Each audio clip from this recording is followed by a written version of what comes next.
Hi, hello. Different Brina than the Brina you're going to see in just a minute. But I realized after I recorded this video that I actually had a poem that I wrote about my experiences with maladaptive daydreaming, and I wanted to share it with you guys. I am not a poet. I definitely feel more confident when I am writing fiction, but I have dabbled in poetry, especially in my past, and occasionally I might still attempt to write something. So yeah, since this was relevant to the topic, I thought I would share it with you guys today. So I'm gonna go ahead and read that for you now. There is a glitch in my brain. My daydreams leak out of my eyes, blurring my vision until reality is mere background images. I know the difference. I just prefer my mirror universe where I have lived many lives, all but the one worth anything, mine. That's it. I hope you guys enjoyed this little interruption, and now on to the video.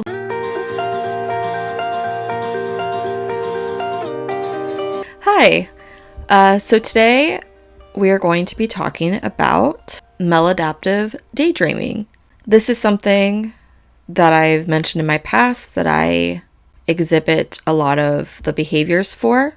The reason I never really went much further into it, it's not the easiest for me to talk about. In fact, out of a lot of things, it is probably one of the harder things for me to talk about.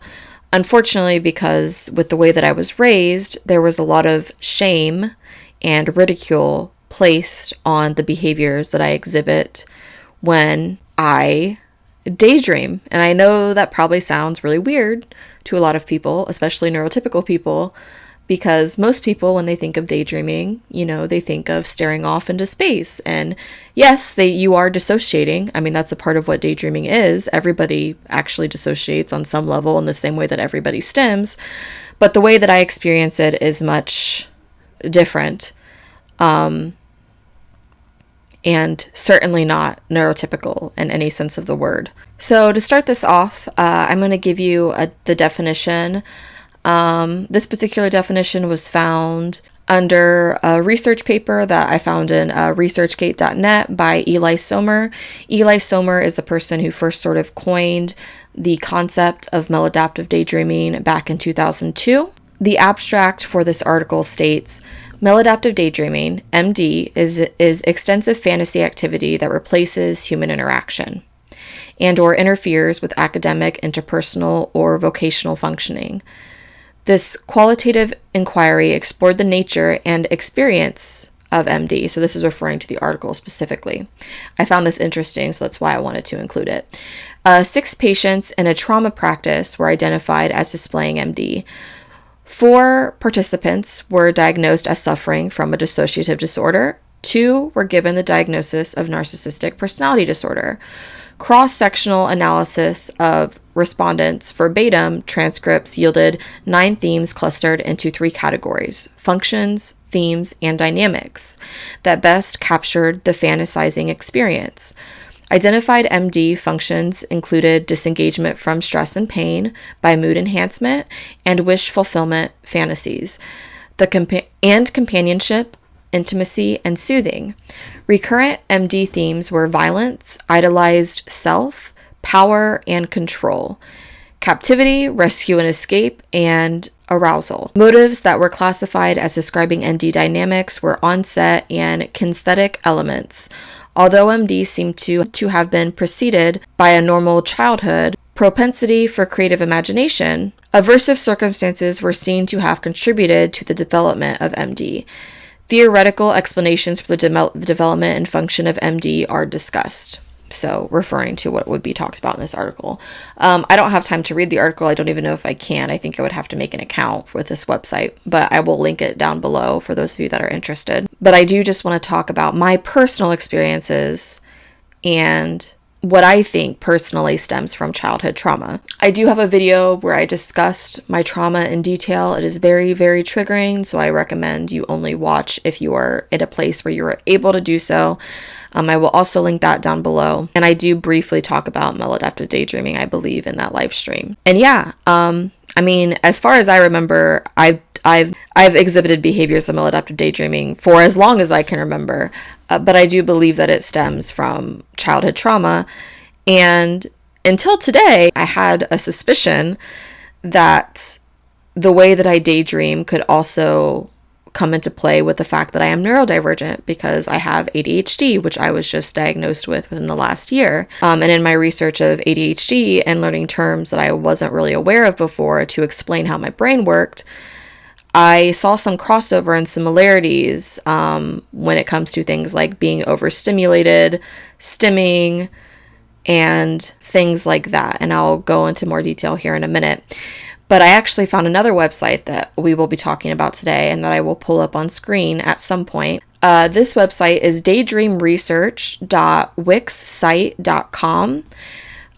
The about page that explains the website says, on this website, you will find current scientific information on maladaptive daydreaming, including research reports, measures, and collaborating scientists, media coverage, and recent updates.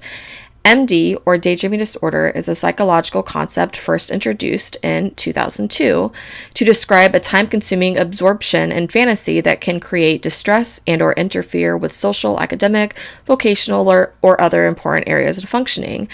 And right below that, it says research findings show a relationship between MD and dissociative absorption, ADHD, OCD, depression, and anxiety. Evidence suggests MD could fit the description of behavioral addiction.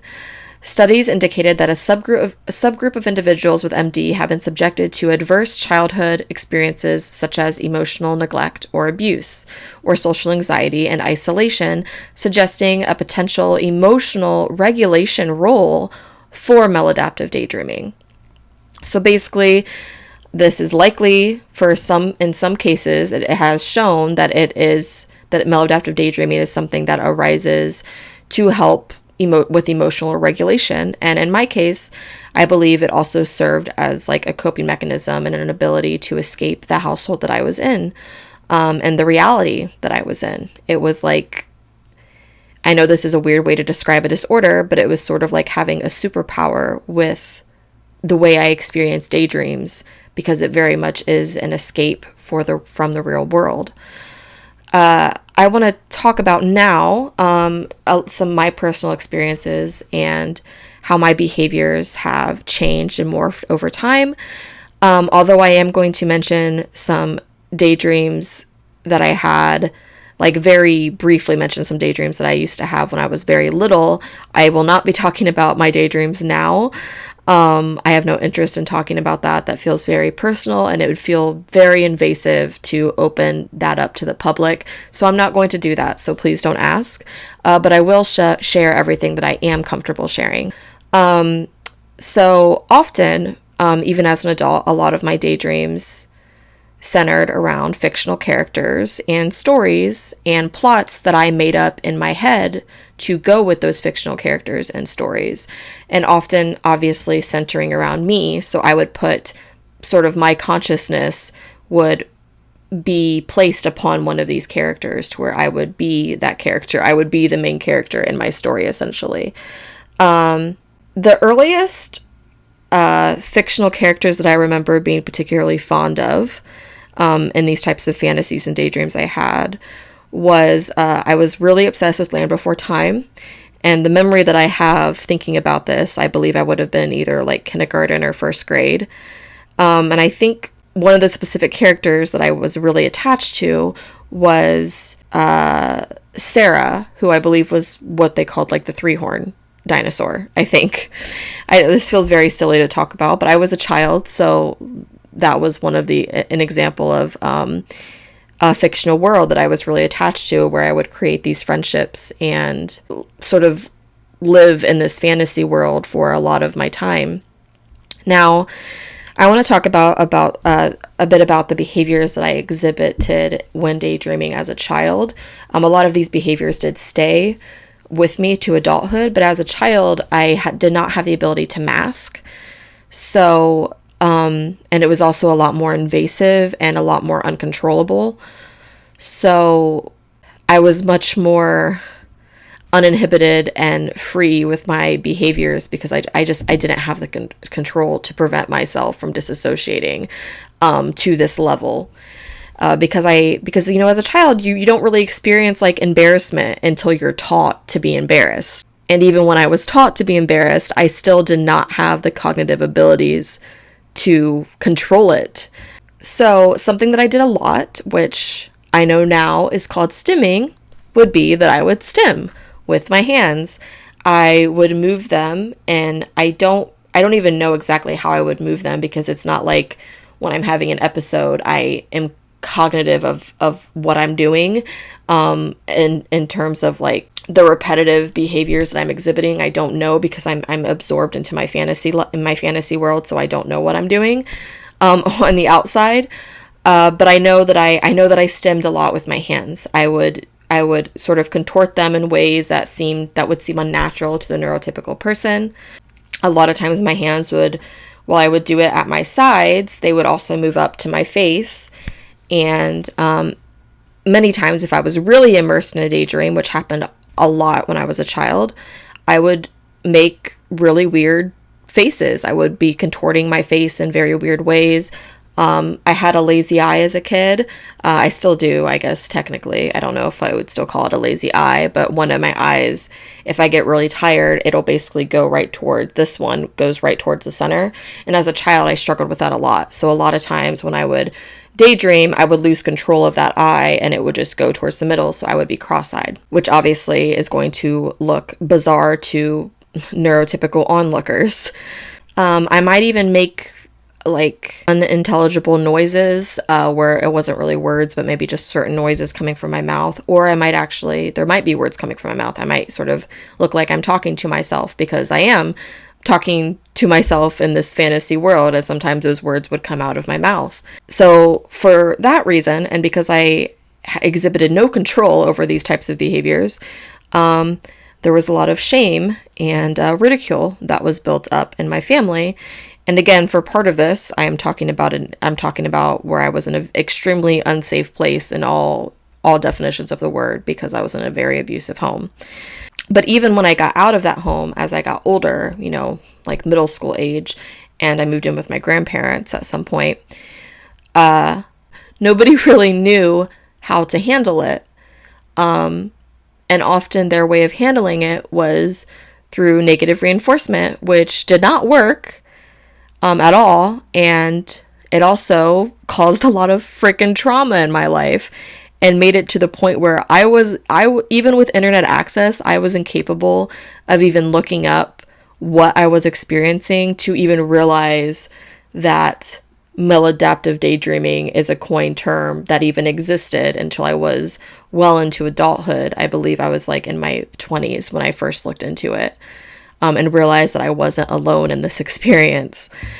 Because so much shame was built into me that it was like, even within myself, even though I accepted that it was a part of my life and a part of my daily experience, I could not bring myself to, or even consider typing anything on the internet that would was describing what I was experiencing, because there was just so much shame there, and I couldn't do it for so long. So yeah, it caused a lot of issues. I mean, I would experience being grounded. I would have certain things that were overstimulating to me and would trigger maladaptive daydreaming episodes taken away. For example, as I got into, the first time I can recall would have been like late elementary school, early middle school. Music became like my primary trigger, and I would deliberately seek out music, like headphones and a CD player, to be able to immerse myself into my daydreams. And what started out as, repetitive movements and stimming and pacing or rocking back and forth turned into rocking in a computer chair. And I became particularly fond of that specifically. And then it became spinning in a computer chair. And as you can imagine, with how addictive it is, and especially was during that age of, growing up and still being a child and becoming a teenager. Yeah, I destroyed a lot of computer chairs, spinning freaking computer chairs for hours. And that frustrated my family a lot. So, I would have I would have to sneak around basically to go into the office. late at night when everyone was sleeping and get my fix, or when nobody was home, which actually happened quite often. But yeah, there was a lot of intense shame built around this. I even remember being older, I don't know if it was middle school or high school, but my parent, who was still involved in my life quite a bit, even as I was living with my grandparents, well, I shouldn't say quite a bit, but he was like there. He would show up sometimes and be around. But yeah, he would call me like the R word. He would ridicule me. He would imitate faces that I made when I was having an episode. And yeah, it made it really difficult for me to ever address it within myself, let alone talk about it to other people. It was much later into my relationship, like I believe years, I think probably 3 to 4 years into my current relationship before I was married, where I was able to try to open up about it to him. And even he didn't really understand until he was living with me and caught me doing it, which resulted in a lot of defense from me, because I'm immediately on the defense if anybody catches me in the middle of one of these like maladaptive daydreaming dissociative episodes, like, because I'm immediately guarded for the idea that I'm going to be mocked. And it was really hard for me to realize that I was in a safe space for a long time. Even now, I still lock the door if I know I'm going to be daydreaming in the way that I do, because I don't want to get caught doing it. And it's just something that's so ingrained in me, even with somebody that I trust completely, that it is something that I need to hide. So obviously, growing up, the stories around maladaptive daydreaming, the fictitious stories in my head changed, the characters changed.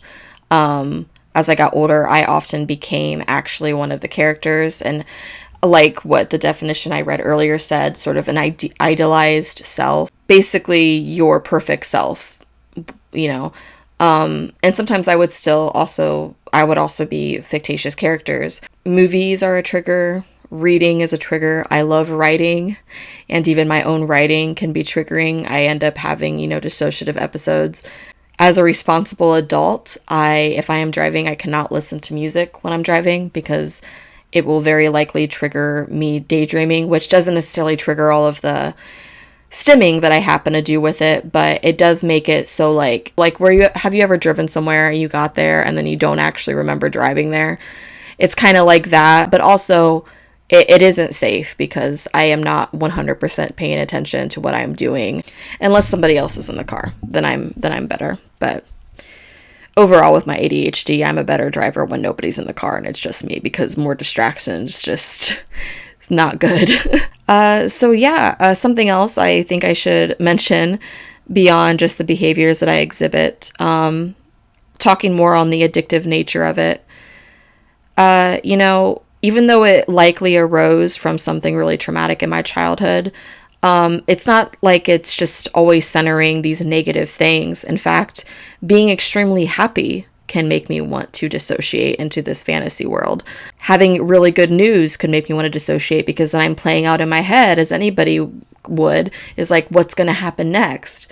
But I can go into my fantasy world and just play it all out in front of me like I'm watching it. I was going to say like I'm watching a movie, but not like I'm watching a movie, because I feel like I'm actually in the movie. The way that I daydream and experience the world is likely a little different. I don't know how other people experience daydreaming, so I can't speak to that. I don't know how neurotypical people daydream, so I can't speak to that. But my daydreams are extremely immersive, and it feels like I'm there, like I am literally transporting my consciousness to another world that I've created, and I can just check out for a while. And that can be extremely rewarding in terms of coping, but it can make it really difficult to function in reality. Very often, these fictional relationships and characters that I've created in my head replace real life characters. I was going to say real life characters, but like people. Like, I'm getting this fix from my fictional fantasy world that I don't need to establish real life relationships, because I'm already having this fulfillment in my daydreams. Because my daydreams very much you get the emotions that your daydream self, whatever, if it's a fictional character or if it's just an idolized self, has evoked throughout the storylines. Like, you're creating relationships and falling in love and having heartache, and there's usually a lot of drama. I mean, I read the definition to you earlier. I'm sure you can imagine what some people will daydream about. You know, it's like it's like a movie that you're in. So yeah, the desire to interact with real people, it's not there for me. And sometimes I have to almost remind myself that I need to get out and meet people. And, you know, it's even harder being that I'm not neurotypical, and sometimes interacting with people, especially new people, is really difficult. And also, you know, mix that with PTSD and depression. And yeah, it's hard to find the energy to want to be around people sometimes. And maladaptive daydreaming in particularly can also really inhibit the fact that is a human need to not isolate yourself. It's not healthy. And also freaking time consuming. I mean, when I was younger, if I was home alone on a weekend, you best believe that I was daydreaming for like 8 hours that day. And literally spinning in a chair for maybe not 8 consecutive hours, but that's what I'm doing most of the day. On a bad day now, it might be about 3 to 4 hours that I spend the day, like in a daydream, where I'm actively putting, you know, music on my phone, putting my headphones in, and spinning in a chair in my room and just checking out for a while. On a good day, I would say probably between 30 minutes and 2 hours, maybe, or an hour. I mean, I don't time it. I have no desire to record myself doing it. Even the idea, considering just to see what I look like when I'm having one of these episodes, it brings so much fear and shame like into my body that like I physically can't do it. Maybe that'll change one day. I think the only way I could possibly even consider doing that is if it was going to be for some sort of research study. Because I would be very intrigued to know what's going on up here when I'm having one of those daydreams, like the brain activity, what is happening. I think that would be very interesting, but I'm sure they have other people that they have done these studies on. At least I hope so, because I feel like that needs to be like one of the first things that are getting done, you know, figuring out what's going on in the brain while somebody is actually experiencing these dissociative episodes. But I'm guessing it could also be difficult to find candidates to do that. But so if anyone's watching this that is conducting those studies, hey, reach out to me. We'll work something out. But yeah, I'm sure you can imagine, just with what I've described, how inhibiting these types of behaviors can be to your day-to-day life. If you're in school, to your school life, if you work full-time, to your work life, like, even as an adult, even though I'm able to control it, I'm not able to like control my triggers. So like, getting out of a theater after watching a really good movie, or just watching a really good movie at home, or if I'm out in public hearing a certain song, it can be hard, especially since there are such addictive tendencies associated with maladaptive daydreaming. I think this might be hard to explain for to neurotypical people, but I think a lot of people that have neurodivergent brains may understand this better. But, you know, as somebody with ADHD, I get really hyperfixated on certain things. I could listen to the same song over and over. There was a period, and I kid you not, I believe it would have been in high school, where I'm pretty sure this went on for like years. At least a year. I don't know. Time, what is time? Does time even exist? But I had like a TV in my bedroom I didn't have cable, but I had like the DVD built into it. And I ended up destroying that DVD player accidentally, and I'll explain here in a minute why. And I went through multiple other cheap DVD players that I bought so I could do this. But I like needed Harry Potter Order of the Phoenix playing at all times. I don't know why. I don't know. But I needed it playing. Like, I would want to come home and have it randomly playing on my TV at some point. Don't care where it's at, but at some point. And I would just have it playing in the background. But for some reason, I needed it playing when I wasn't even there. It was weird. I don't know how else to explain it. There's just certain things when you're neurodivergent that sometimes it's like it becomes a pattern, and then it becomes routine, and it's like you need it to happen. Luckily, I'm not in that place anymore where I need the same freaking movie playing every day in the background. But I do exhibit behaviors like that in other ways. Like, for a long time, I go back to the same TV shows. Even in times after that, there were certain TV shows that I would watch over and over again. Buffy the Vampire Slayer was one of them. It was always playing at some point.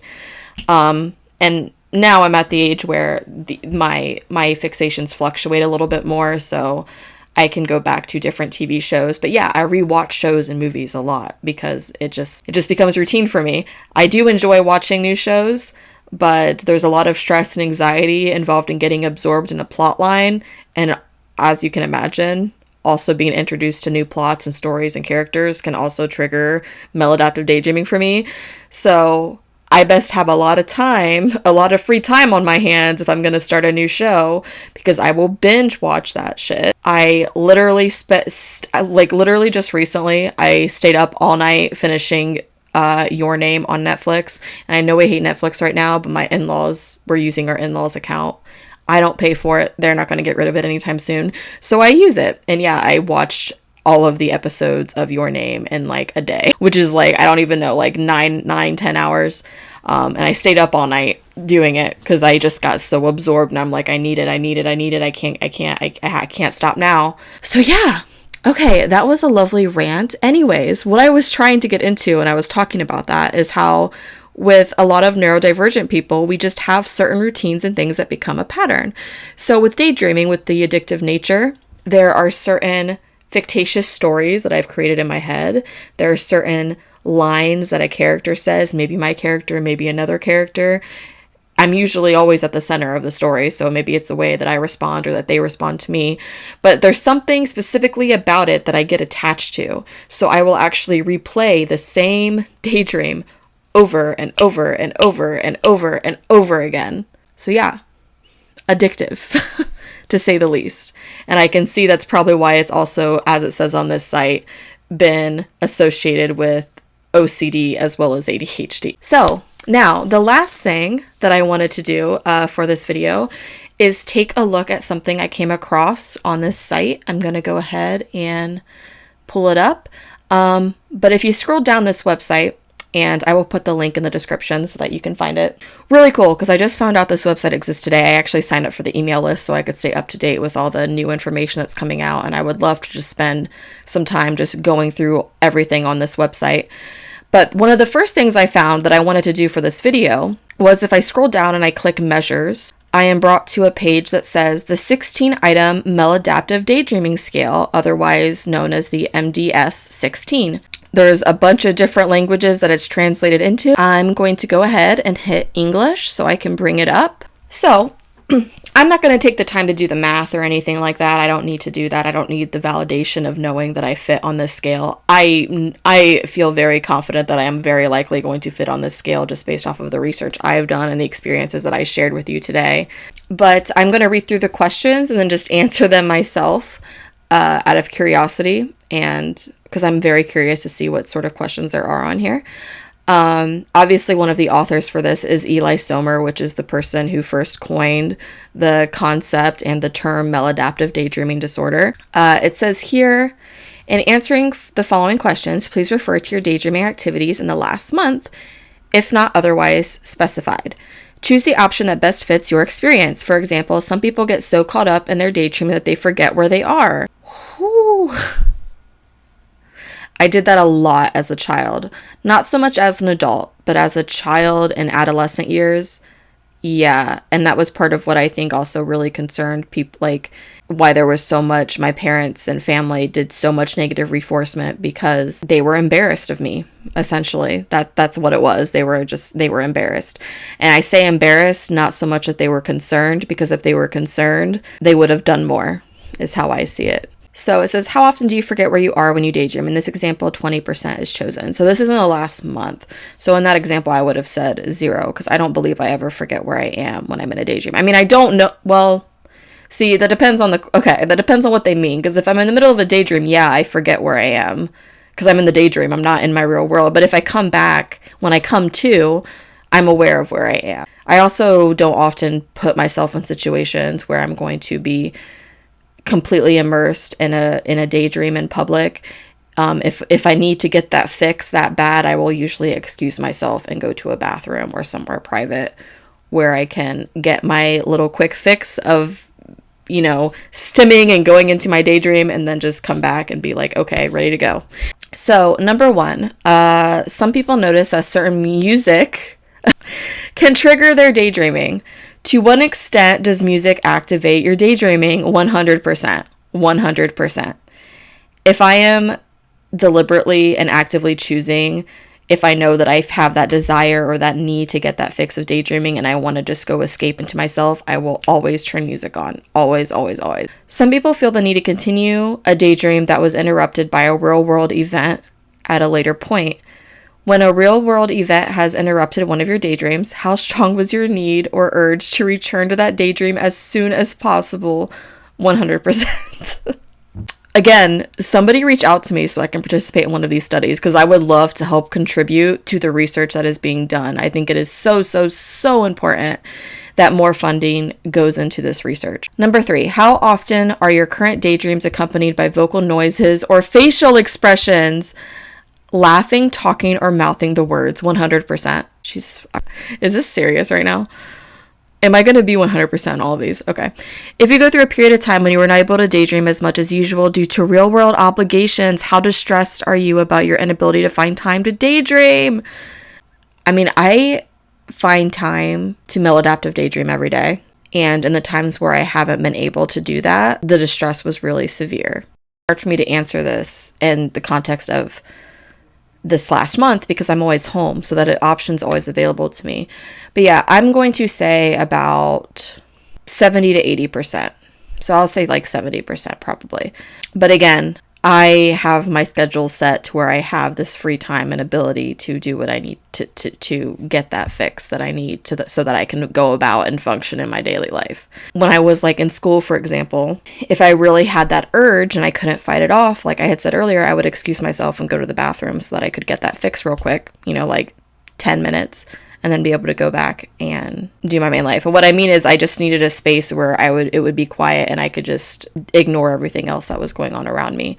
Some people have the experience of their daydreaming interfering with their daily chores or tasks. How much does your daydreaming interfere with your ability to get basic chores accomplished?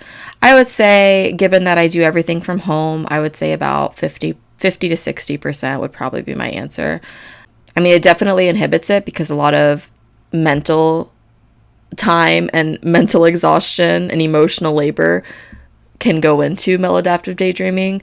So it definitely exhausts you to the point where I'm like, okay, time to take a nap. And then it's like 7 o'clock and I'm like, wow, I didn't do any of my chores today. Better get that done. Some people feel distressed or concerned about the amount of time they spend daydreaming. How distressed do you currently feel about the amount of time you spend daydreaming? See, I feel very privileged because I'm in a position where I am not single. And that is not to say there's anything wrong with being single, but having a partner is a privilege, financially speaking, in today's world in America. And because I am able to live comfortably in that I don't do further damage to my mental health by trying to work a full-time job, which I generally have trouble keeping, not because of anything that I do wrong at the job, because I'm usually a pretty good worker, but there's a lot of exhaustion that feeds into my depression, and it makes it, I guess, and also interferes with my ability to dissociate. And it causes a lot of stress. Also being around people, it causes me a lot of stress, and it makes my home life not as happy as I would like it to be. And my happiness and health is one of the most important things to me, especially for my relationship with my partner. So I forgot what the question was. Hold on. How distressed do you currently feel about the amount of time you spend daydreaming? I mean, given all of that, and I think I could probably have a better quality of life if I did it less often, I guess I would say 60%. Question 7. When you have had something important or challenging to pay attention to or finish, how difficult was it for you to stay on task or complete the goal without daydreaming? 100%. Moving on. Some people have the experience of their daydreaming hindering the things that are most important to them. How often do you feel that your daydreaming activities interfere with you achieving overall life goals? Oh no. Y'all, I want to write books, and I literally told you guys earlier how writing is it's in itself its own trigger for me. It's literally 100%. It's 100%. It makes it extremely difficult to be able to sit down and have a full writing session because I constantly have to take breaks so that I can dissociate, because I will start dissociating while I'm trying to write. And more than just dissociating, I will just go and have a full-on maladaptive daydreaming episode. Some people experience difficulties in controlling or limiting their daydreaming. How difficult has it been for you to keep your daydreaming under control? I kind of remember back when I worked more, because it's been a while since I worked away from home. And I think when I worked away from home, it did cause me a lot of distress because I wasn't in control of my schedule like I am when I'm at home. So I'm going to say like 70%. Some people feel annoyed when a real world event interrupts one of their daydreams. So like when I'm daydreaming in the bedroom and then my husband knocks on the door because it's locked and he needs to get in. Yeah. When the real world interrupts one of your daydreams, on average, how annoyed do you feel? I'm actually gonna, when my partner has a minute because he's in the middle of a game, I'm gonna let my partner answer that question just to see what he would say, because I feel like I'm not gonna give a completely honest answer. Okay, let's go to question 11. We'll come back to question 10.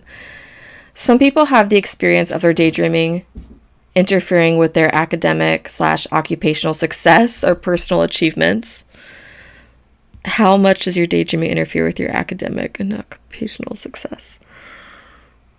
Oh my God.